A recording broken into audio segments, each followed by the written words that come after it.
Hello YouTube, DadTube's garden here, and at last the cosmos flowers are coming out. It's early September. I was expecting these out probably in July. Lovely big bushy green thing sitting on top of the planter. Has quite a nice stunning sight there. And very good news is that if you come down the back,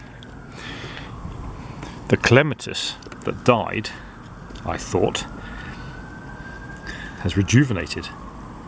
There's something on Gardener's World. Monty reckons that a number of clematises, or clematis eyes, whatever you want to call them, have done that this year. So there's hope. And you'll see I've got verbena dotted around, poking up through this. I wasn't quite expecting the cosmos to be this big. And if we delve right down in here,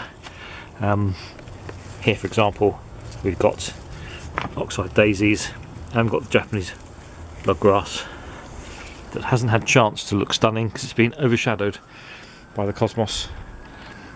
My wife's patio rose is reblooming, as is that rose.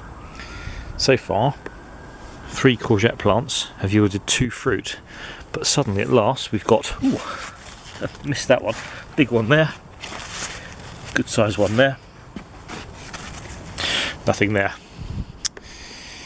And see along the garden, cosmos looking pretty, the pears, some of them big and juicy.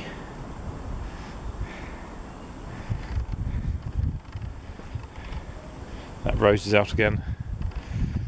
These apple trees are not doing too well. Rudbeckia. And if you look at my other shed video series, you'll notice, or you'll know what's going on here.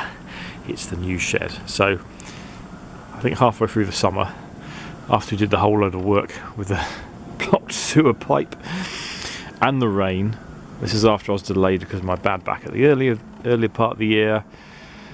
Second part of the summer, really my attentions have been forced onto getting this shed sorted out before winter. 10th of November today, so we've got to crack on.